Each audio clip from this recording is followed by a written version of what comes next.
जय माँ मरी आप सभी को। मरी माँ सदा सहाय।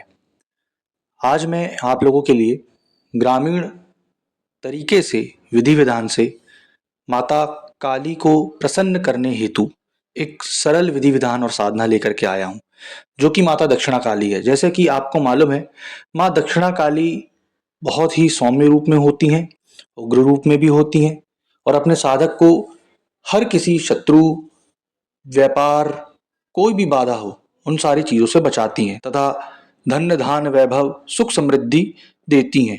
मन अगर शांत ना हो, डिप्रेशन बहुत हो, वर्कलोड बहुत हो, इन सारी चीजों से माता आपको लड़ने की क्षमता देती है, क्योंकि उनके मंत्रों में बहुत ज्यादा ऊर्जा होती है। इसी कारण से दक्षिणा काली को हर किसी साधक को पूजा करनी चाहिए और उनको पूजना ही चाहिए और एक ना एक बार उनकी साधना करना ही चाहिए। ठीक।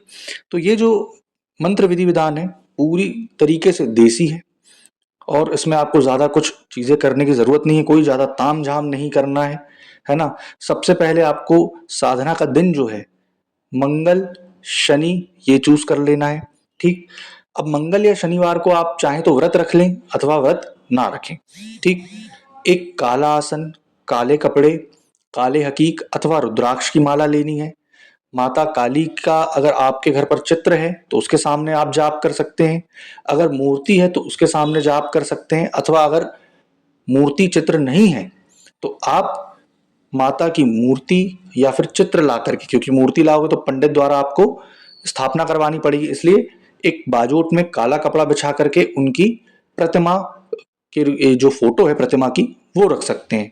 उसके ऊपर काली चुन्नी चढ़ा दीजिए, काला चोला चढ़ा दीजिए और काले सिंदूर से तिलक कर दीजिए। दो नारियल ले लीजिए और माता के दोनों फोटो के आजू बाजू रख दीजिए। उसके बाद दो देसी घी के दीपक जला लो। अगर देसी घी नहीं जला पा रहे हो, तंगी चल रही है, तो सरसों के तेल का दीपक जला लो। एक दक्षिणामुखी और एक रहेगा कहां पर, चार मुखी। जो दक्षिणामुखी दीपक रहेगा आपके लेफ्ट हैंड साइड रहेगा और राइट हैंड साइड चार मुखी दीपक रहेगा। धूप दीप अगरबत्ती करो और एक जासमन का फूल आपको कहीं ना कहीं से तो लाना ही लाना है। अगर जासमन नहीं मिल रहा है तो गुलायची वगैरह के फूल ले सकते हैं, लेकिन हो सके तो जासमन के कम से कम 9 फूल चढ़ाओ। उसके बाद धूप दीप अगरबत्ती आपने कर दी और आपके घर में जो भी भोग बन रहा है मीठे में, वो आप चढ़ा सकते हो। मीठा नहीं बन रहा है, शक्कर ला के चढ़ा दो। उसके बाद धूप दीप अगरबत्ती करने के बाद, भोग लगाने के बाद हाथ में जल लेकर के बोलो कि हे माता, मैं आपकी इस साधना को 11 दिन तक करूंगा। प्रतिदिन इस शाबर मंत्र का एक माला जाप करूंगा। मेरा नाम, मेरे पिता का नाम और मेरी माँ का नाम, गोत्र, एड्रेस ये है, और कृपा करके मेरे ऊपर, इस बालक के ऊपर, नादान बालक के ऊपर कृपा दृष्टि बनाए और मुझसे साधना में जो भी भूल चूक गलतियां हुई हों उसे माफ करे। इतना बोल करके जल छोड़ देना है।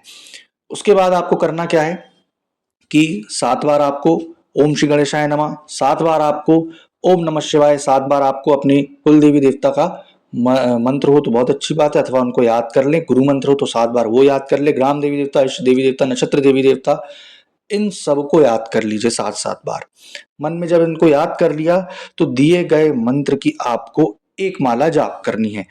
मंत्र यह है, उत्तर बसे मरही, दक्षिण बसे काली, कहाँ चल चली वन की कजरी कहे काली, चंदन का वृक्ष काटे चंदन का काहे, काला कोयला करे तो काली बुलावे, 56 छुरी गदेरा 56 छुरी का कोढ़, नजर मेरे ऊपर डाले, ये ना डाले तो मरघटिया मसान की आन, महादेव की आन, गुरु गोरखनाथ की दुहाई, दुहाई गुरु गोरखनाथ की, बंगाल खंड की कामरू कामाख्या देवी की दुहाई, गुरु की शक्ति मेरी भक्ति, फुरो मंत्र ईश्वर वाचा। इतना सा मंत्र है। आपको इसका प्रतिदिन एक माला जाप करना है। उसके बाद आप भोजन वगैरह कर सकते हैं। साधना काल के दौरान जैसा कि आपको मालूम है, ब्रह्मचार्य का पालन और मांस, मटन, मीट, मदिरा, दारू, इन सारी चीज को त्यागें। 12वें दिन सिर्फ और सिर्फ 27 बार कंडे जला करके हवन डाल दें और विधिवत उठा करके आप चाहें तो घर पे उस फोटो को रख सकते हैं, अन्यथा आप विसर्जित भी कर सकते हैं। और अगर आपके पास मूर्ति है, मूर्ति के सामने कर रहे हैं, तो आपको विसर्जन करने की कोई जरूरत नहीं है। जितना भी हवन है आप विसर्जित कर दें। अब रही बात जो आप मिश्री चढ़ाएंगे या मीठा चढ़ाएंगे, उसको क्या करेंगे साधना होने के बाद, तो उसको आप खा सकते हैं, वो भोग है, वो प्रसाद है। थोड़ा सा माता को चढ़ाएं और बाकी आप खुद ग्रहण कर लें। तो आशा करूंगा आपको जानकारी पसंद आई होगी। जय माता मरी।